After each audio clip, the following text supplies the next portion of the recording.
Hello tout le monde, j'espère que vous allez bien. On se retrouve pour une nouvelle guidance aujourd'hui. Comme d'habitude, hein, c'est du collectif, ça ne peut pas parler à tout le monde de la même manière. Donc vous prenez ce qui vous parle, ce qui résonne pour vous, ce qui crée des tilts éventuellement, et puis le reste, vous le poussez de côté. Alors, le thème qu'on va aborder aujourd'hui, ça part du questionnement de l'une d'entre vous qui me demandait comment ça se fait qu'elle retombe encore et toujours dans les mêmes difficultés au niveau financier, alors qu'elle a l'impression d'avoir réglé plein de trucs, d'avoir cheminé de ce côté-là, et elle ne comprend pas pourquoi est-ce qu'elle se retrouve encore au même carrefour à répétition, et puis elle en a un petit peu ras-le-bol, ce qui est tout à fait normal. Alors ici, on parle matériel, mais en fait, ça pourra être appliqué à n'importe quel domaine, donc vous faites votre tri et vous adaptez à la situation qui est la vôtre. Dans l'énergie que je ressens là, en fait, c'est pas une problématique de croyances limitantes ou de choses de ce type-là. Euh, j'ai plus l'impression d'une personne, en fait, qui a besoin d'avoir un problème à résoudre, euh, parce que quand tout va bien, quand tout est tranquille, quand tout est posé, c'est comme si on avait quelqu'un qui avait tendance à s'ennuyer plutôt facilement et qui se retrouve dans un état limite déprimé quand il n'y a pas suffisamment de stimulation émotionnelle. Et là, en fait, dans la situation sur laquelle on est, j'ai l'impression d'une personne qui n'est pas préoccupée par sa vie amoureuse. Alors, soit on n'a personne en tête, il n'y a pas de cible en vue, soit il n'y a pas de relation en place ou quelque chose qui serait suffisamment stimulant, soit voilà, il y a d'autres conditions qui peuvent faire que, mais on a cette impression que côté cœur, c'est plutôt tranquille et plat. Côté job, c'est posé, c'est calme pareil, c'est bien ficelé, donc il n'y a pas d'inquiétude. Et du coup, il faut bien que la stimulation arrive de quelque part. Et le fait est qu'on a ici bien sûr une personne qui n'est pas consciente de ce schéma-là et qui donc le voit apparaître à l'extérieur pour lui donner la possibilité de rencontrer cette part d'elle-même aussi. Et c'est comme si, en tout cas dans ce que je ressens là, justement, le plan sentimental, la porte n'était pas ouverte. Alors, on peut avoir quelqu'un qui n'a pas envie de rencontrer une autre personne, qui est bien seul, qui vit sa vie tranquillement. Donc là, c'est pas, comment dire, on ne s'ouvre pas à la possibilité de chercher de la stimulation émotionnelle par ce biais-là, puisqu'il n'y a pas d'envie de rencontrer quelqu'un qui est là. Ou alors, ça peut arriver aussi qu'il y ait une relation stable, une relation qui dure depuis longtemps et du coup qui peut être très belle, hein, qui peut être extrêmement positive, mais où il n'y a plus forcément le grand piment, les étincelles, les feux d'artifice, où c'est quelque chose de plus posé, de plus tranquille et qui peut-être ne nourrit pas suffisamment notre personne ici. Donc il y a ce truc-là. Côté job, c'est exactement le même scénario.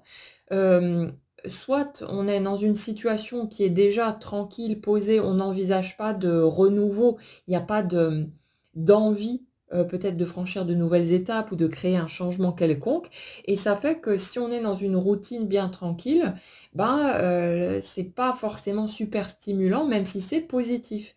Et ce qui se passe dans l'énergie que je ressens ici, c'est qu'il y a vraiment un besoin d'aventure, en quelque sorte, un besoin vous savez, de plonger dans l'inconnu.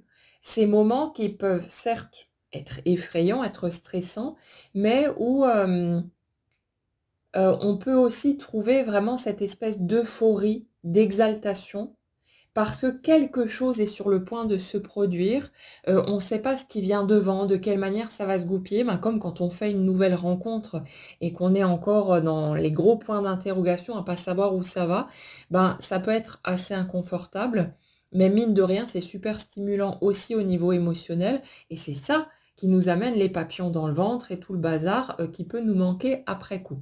Donc là, on est là-dessus, en fait. Euh, on est sur quelqu'un qui a terriblement peur de la routine, de tomber dans quelque chose de fade, qui peut certes être sécurisant, qui peut être confortable, qui peut être agréable, qu'on a peut-être même souhaité pendant toute sa vie, mais qui manque d'étincelles. Ça manque de quelque chose qui pétille, de quelque chose qui lui permette de se sentir vivante et d'avoir l'impression vraiment d'être, nourrie, d'un point de vue émotionnel. Du coup, comme les autres portes, en tout cas chez cette personne-là, sont verrouillées, comme là, il y a pas de remise en question, il y a pas d'envie de faire bouger ces domaines-là, bah, qu'est-ce qui reste pour trouver de la stimulation? Bah, il y a le domaine financier et dans ce schéma-là, on a quelqu'un qui cherche sa nourriture, en quelque sorte, en se mettant, on va dire, en danger. Ça peut passer par de l'auto-sabotage et c'est ce que je ressens dans ce système-là. Quelqu'un qui inconsciemment va soit faire des mauvais choix ou faire des dépenses, irréfléchies, ce genre de trucs, ou alors va se démerder pour s'auto-saboter, côté pro. Ça par exemple si, on a quelqu'un qui est à son compte, bah là vous êtes obligé de bouger, hein, parce que si vous ne faites rien, il y a pas d'argent qui rentre et ça peut être quelqu'un qui va faire des choix, pas très judicieux ou qui va, se chercher des excuses pour ne pas, bouger, pour ne pas mettre de choses, en place qui pourraient lui permettre de gagner sa vie, correctement et qui va du coup se retrouver avec des revenus limités et donc même si les dépenses sont bien gérées et tout ça, ben, du coup on se retrouve coincé au même endroit et j'ai vraiment ce truc-là comme si, chez cette personne-là, il y avait une recherche de, je crée de la tension en me mettant moi-même, inconsciemment, hein, sans doute, au pied du mur. Je me débrouille pour, mettre des bâtons dans mes propres roues et ensuite, bien sûr, les résultats, ben, ne me plaisent pas parce qu'ils sont super inconfortables et puis, ça peut être quand même extrêmement angoissant, hein. Les problèmes financiers, c'est pas forcément quelque chose de sympathique à vivre puisque, ben, il faut bien payer ses factures. On a peut-être des enfants aussi à notre charge ou nos animaux, hein, d'autres êtres qui dépendent de nous et qui fait que, ben, il y a plutôt intérêt à ce que les thunes rentrent, sinon ça va créer de gros soucis et là, j'ai vraiment quelqu'un qui, ouais, c'est comme si cette personne s'était piégée elle-même et c'est marrant parce que dans cette situation-là, j'ai pas l'impression que le domaine sentimental soit déjà posé, en fait, soit déjà établi. Hem, J'aurais plutôt l'impression de quelqu'un qui ne veut pas ou qui ne veut plus, en tout cas pour le moment, tenter sa chance, ouvrir la porte, côté couple. Il y a une espèce de, c'est entre la frustration et la peur, comme si, vous savez, on avait été, refroidi, mais de la façon la plus glaciale possible, par ce domaine-là, comme si on s'était pris une grande douche froide, qu'on avait eu le coup de poignard, de trop, en quelque sorte et il y a quelque chose qui dit: «Non, non, non, moi je veux pas aller par là, je ne peux pas me permettre» et ça rejoint, je crois, notre guidance précédente. On avait parlé de ce schéma-là, mais il y a quelque chose de cet ordre, une espèce d'interdit, une espèce de refus, d'ouvrir à nouveau la porte, côté cœur et ça fait qu'on a quelqu'un qui se retrouve piégé, parce que, bah, elle ne peut pas, chercher sa nourriture émotionnelle côté affectif, et en même temps, ben, elle a besoin de cette stimulation, comme, ouais, comme si en fait quand c'est trop plat, quand c'est trop calme, ça générait vraiment de la déprime ou un sentiment d'inutilité. À quoi ça sert d'être en vie si, bah, c'est pour ressentir que dalle? En fait, j'ai ça dans cette énergie-là, une personne qui, vit pour ressentir des émotions. On est un peu là-dessus. C'est même pas tellement une question de vivre des expériences concrètes. Là, on est plus sur de la recherche de nourriture, émotionnelle, donc que les expériences concrètes vont pouvoir, stimuler aussi, hein, évidemment. Mais, à la limite, si vous vous retrouvez dans ce type de scénario, ça peut être vraiment utile et précieux de, jouer avec votre imaginaire pour créer la stimulation dont vous avez besoin. Notre cerveau ne fait absolument pas la différence entre le réel et l'imaginaire.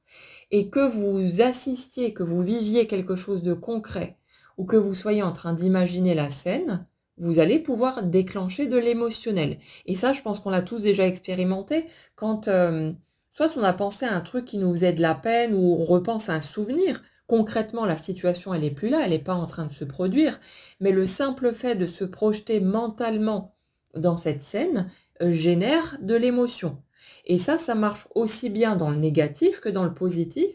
Et ça fait que si on s'imagine en train de vivre notre meilleure vie, ça peut être vivre une relation amoureuse merveilleuse, faire une grande et belle rencontre, ça peut être faire un superbe voyage, trouver le job de nos rêves ou obtenir une promotion, ça peut être vraiment tout et n'importe quoi. Mais prenez 2 minutes pour l'expérimenter, mettez la vidéo sur pause et testez directement sur place. On le capte de suite, que dès qu'on se projette vers de belles choses, ben on a le sourire qui arrive, on a tout de suite un ressenti qui bascule et on peut générer des choses incroyables au niveau émotionnel en partant de son imaginaire. On peut utiliser l'écriture aussi, tout ce qui est artistique en fait, dessiner, peindre en fonction des aptitudes qui sont les vôtres, la musique aussi, ça déclenche de l'émotionnel à haute dose. Après, on peut lire un bouquin, regarder un film, ça aussi, ça va stimuler notre imaginaire parce qu'on se met par empathie à la place des protagonistes et puis ça nous fait ressentir des choses. Combien de fois on a pleuré devant un film ou alors on s'est émerveillé parce qu'on a vu un truc voilà, qui nous a touchés. Mais ça marche extrêmement bien. Et j'ai l'impression, si vous voulez, dans l'énergie sur laquelle on est là, qu'on a quelqu'un qui alors soit a perdu l'habitude d'utiliser son imaginaire et là ça rejoint une autre guidance dont on avait parlé il y a quelque temps, un truc du genre on avait quelqu'un qui ne s'autorisait plus à rêver, à se projeter, parce que cette personne était consciente, avait déjà expérimenté en fait très concrètement, que quand elle se projetait, quand elle utilisait son imaginaire pour, voilà, construire quelque chose mentalement, ça finissait par prendre forme concrète. Et là, j'ai l'impression, dans l'énergie sur laquelle on est là, de quelqu'un qui a, peut-être même commencé à avoir peur de sa capacité à impulser des événements, à créer quelque chose de façon intentionnelle, comme si, comme si on avait constaté que quand on joue avec ça, que quand on va se servir de notre imagination pour orienter les événements de notre vie, ça prend certes forme, mais toute cette nouveauté qui arrive, toutes ces expériences qui sont là, ben, elles ne se finissent pas forcément d'une façon très agréable. Et j'ai l'impression de quelqu'un qui a assimilé le fait d'utiliser son pouvoir créateur intentionnellement et la douleur qui pouvait survenir dans les expériences qui sont arrivées.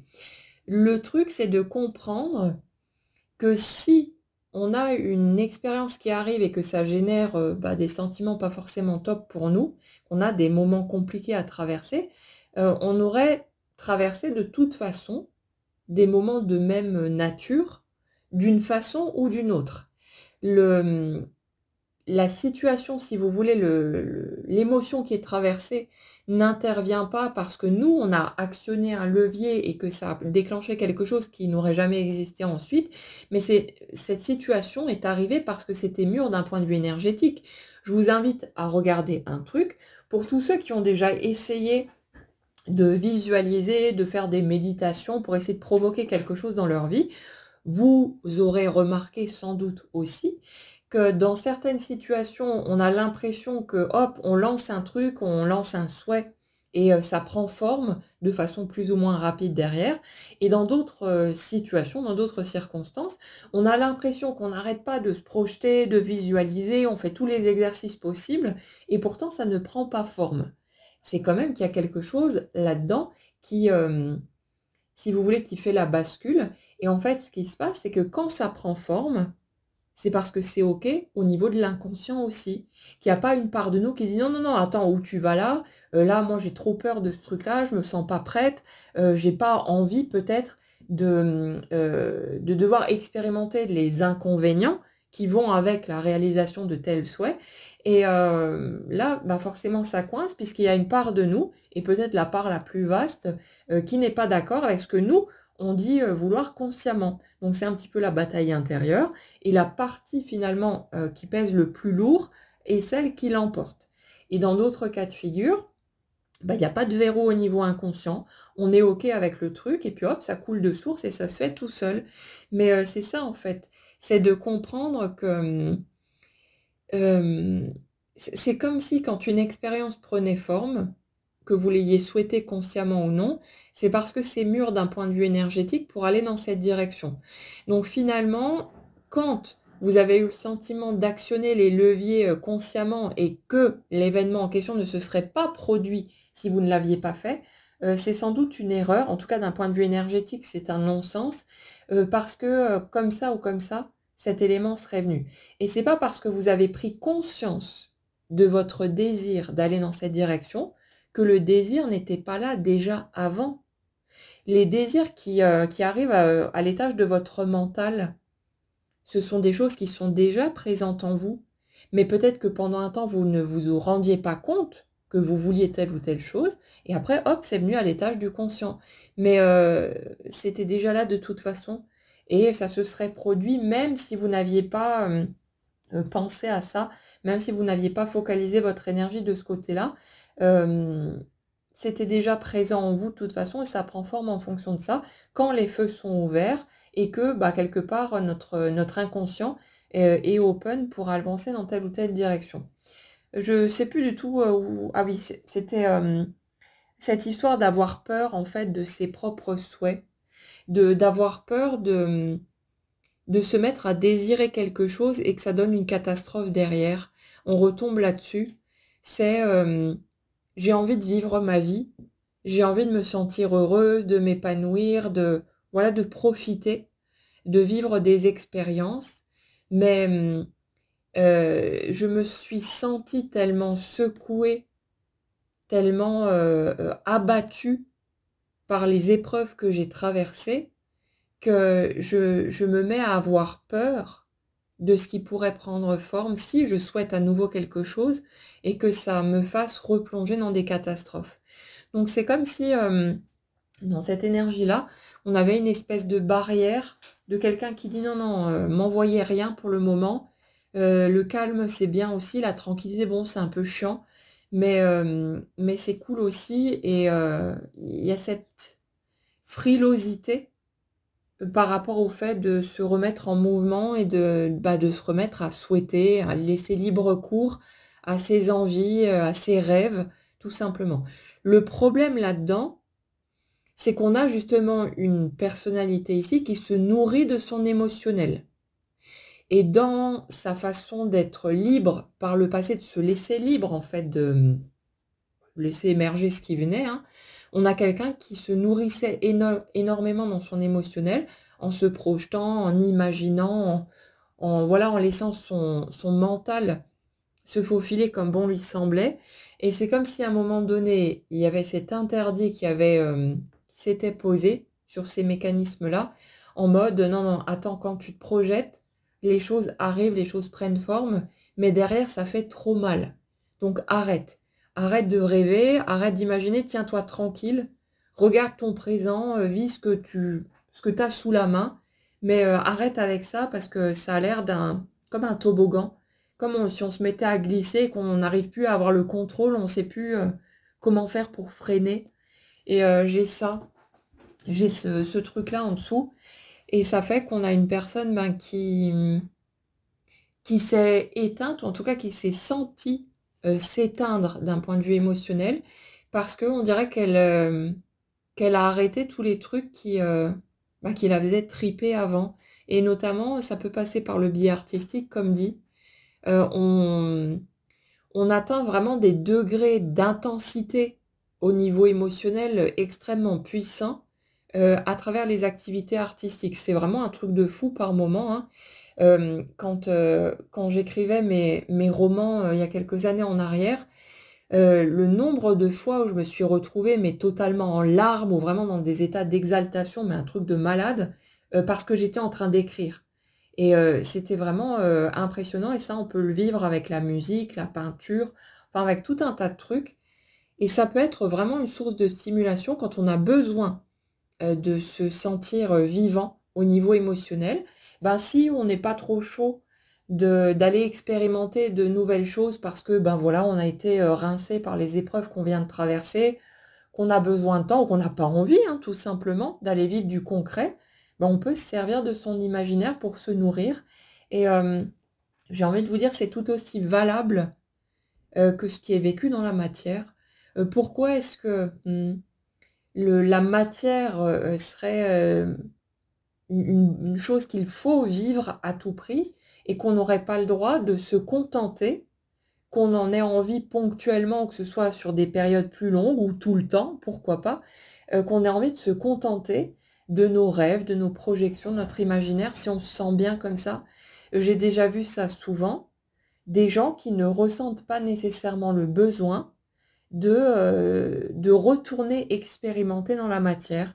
Ils ont fait un certain nombre d'expériences, ils ont vécu leur vie, ils ont fait un petit peu le tour, et à un moment donné, il y a un truc qui se dit, ouais, bon, voilà, c'est trop chaotique, c'est trop pénible, je vais plutôt me mettre dans une espèce de bulle et utiliser mes projections, mon imaginaire pour ressentir toutes ces choses magnifiques, pour avoir une certaine maîtrise, un certain contrôle sur ce qui se produit pour le coup.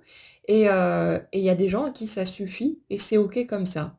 Et le jour où ça vous suffit plus, ben, vous êtes libre de retourner expérimenter du concret et puis les opportunités se feront toutes seules puisque le désir est déjà présent dans votre énergie. C'est pas parce que ça arrive à la conscience que c'est venu là tout de suite maintenant. C'était déjà là en fait. Ouais, du coup, l'énergie sur laquelle on est, j'ai vraiment l'impression de quelqu'un qui allait se foutre dans la merde toute seule. Bon, sans faire exprès, hein, c'est jamais volontaire évidemment, sinon on n'irait pas par là. Mais on a quelqu'un qui, par manque de stimulation et par ennui pour le coup, a inconsciemment cherché un moyen de se mettre en danger. Et on dirait que le seul danger qui était acceptable, bah, c'était de se foutre dans la merde côté finance ou d'être, vous savez, juste en bordure, juste en limite, tout le temps sur le seuil, quand on ne sait pas encore si on va pouvoir payer ses factures ou pas. J'ai l'impression de quelqu'un qui joue avec ça, qui se met vraiment sur le bord de la falaise et qui jongle inconsciemment avec cette limite-là, parce que côté cœur c'est verrouillé, parce que côté pro, alors soit c'est verrouillé, c'est stable ou peu importe, hein, mais j'ai l'impression de quelqu'un ouais, qui en fait a peur de se faire chier, qui a peur que si tout roule, si tout va bien, ben que ça tombe à plat et que la vie devienne ennuyeuse à mourir, un truc du style. Et c'est pour ça, en tout cas dans cette situation-là, c'est pour ça qu'il y a ces couacs au niveau matériel, au niveau des finances, c'est à cause de ça. Et du coup, ça va pouvoir se rééquilibrer en se remettant à s'autoriser, à rêver, à se nourrir. N'oubliez pas une chose, on parlait tout à l'heure du schéma de je constate que quand je me projette, quand je me mets à rêver, à souhaiter, les choses se produisent. Mais si elles se produisent, qui vous oblige à y aller en fait? Personne ne peut vous imposer quoi que ce soit. Si, pour reprendre l'exemple côté cœur, si vous vous autorisez à rêver, vraiment à vivre dans votre tête, une relation incroyable, une rencontre magnifique et que ça vous fait kiffer, bah, si la rencontre se produit, il y a rien, il y a absolument rien ni personne qui pourrait vous obliger à aller concrétiser quoi que ce soit.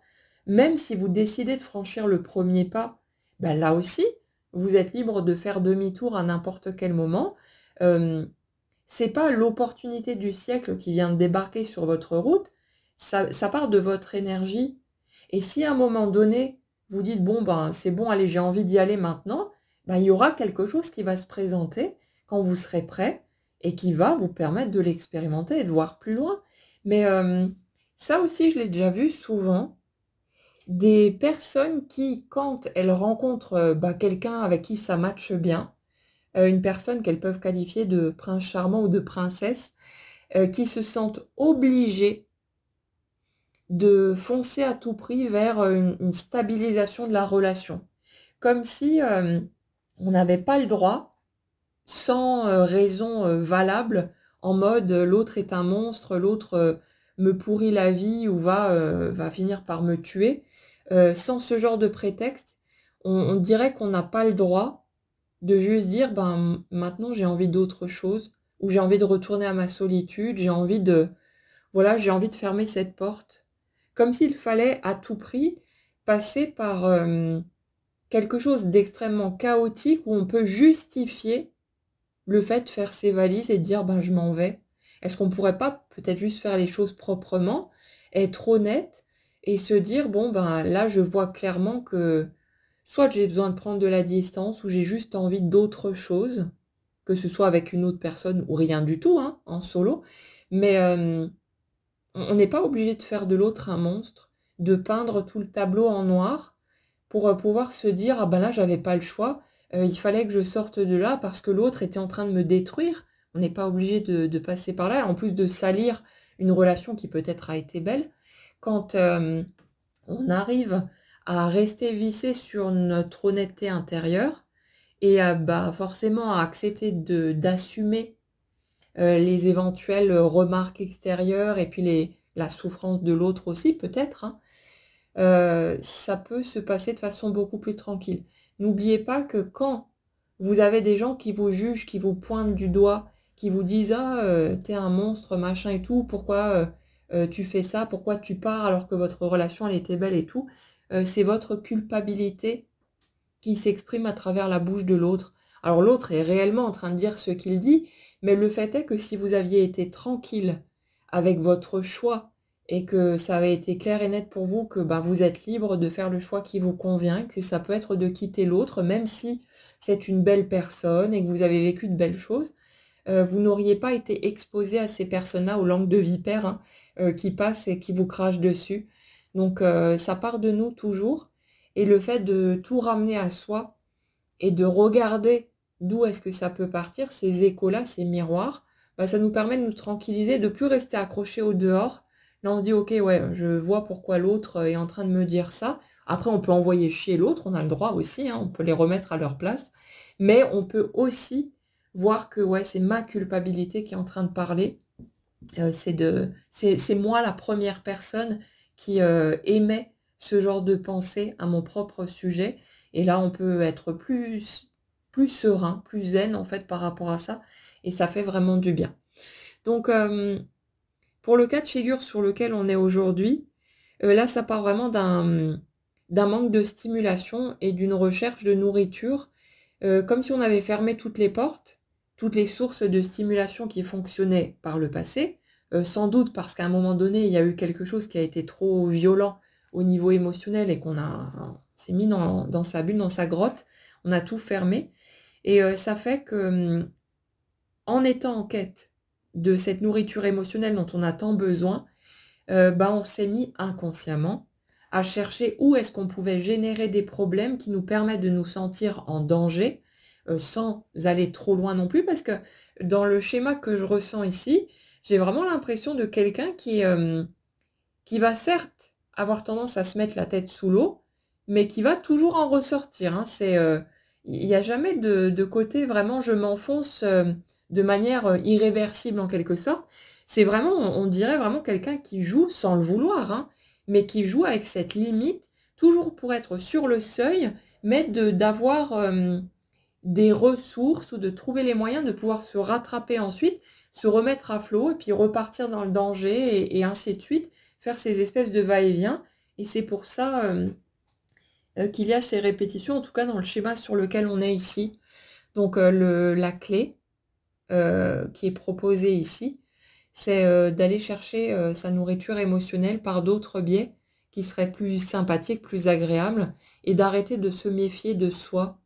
D'arrêter de se méfier de son propre pouvoir créateur et de croire que si quelque chose prend forme, ben, du coup, on va être obligé de voir plus loin. Non, non, vous pouvez, jouer avec ça et vous pouvez, vous autoriser, si vous voyez que c'est pas OK pour vous, à juste faire demi-tour et à retourner dans votre bulle. C'est tout aussi valable, il y a absolument rien qui nous oblige à concrétiser des choses dans la matière. Bien sûr, il y a un minimum, syndical qu'on a besoin de faire, hein, manger, dormir, tous ces trucs-là. Mais, pour le reste, au niveau expérimentation, il y a rien qui nous oblige à quoi que ce soit. Vivre dans son imaginaire, si ça nous rend heureux, si ça nous fait triper, bah, c'est tout aussi valable que de vivre des choses concrètes. Il y a des gens qui vont être très à l'aise dans la matière et qui vont vraiment s'épanouir et être super heureux en partageant des expériences très concrètes, mais il y en a d'autres qui seront plus heureux dans leur petit monde intérieur ou alors en trouvant une espèce de juste milieu entre les deux, mais c'est vraiment à chacun d'entre nous de déterminer ce qui nous convient ou ce qui ne nous convient pas. Il n'y a pas de règles et puis toutes les possibilités sont tout aussi valables les unes que les autres, donc à vous de voir où est le terrain sur lequel vous avez envie de naviguer, mais n'ayez pas peur de vous, n'ayez pas peur de votre propre pouvoir, c'est pas un ennemi, hein, du tout et c'est vous qui gardez le contrôle, qui avez le mot de la fin de toute façon, donc tout va bien. Voilà pour ce thème-là, j'espère que ça pourra vous aiguiller peut-être, sur le pourquoi de certains blocages ou certaines difficultés que vous pourriez rencontrer. Ça peut, comme dit, hein, s'appliquer à d'autres domaines, évidemment. Je vous souhaite en tout cas une belle journée, prenez bien soin de vous et on se retrouve très vite.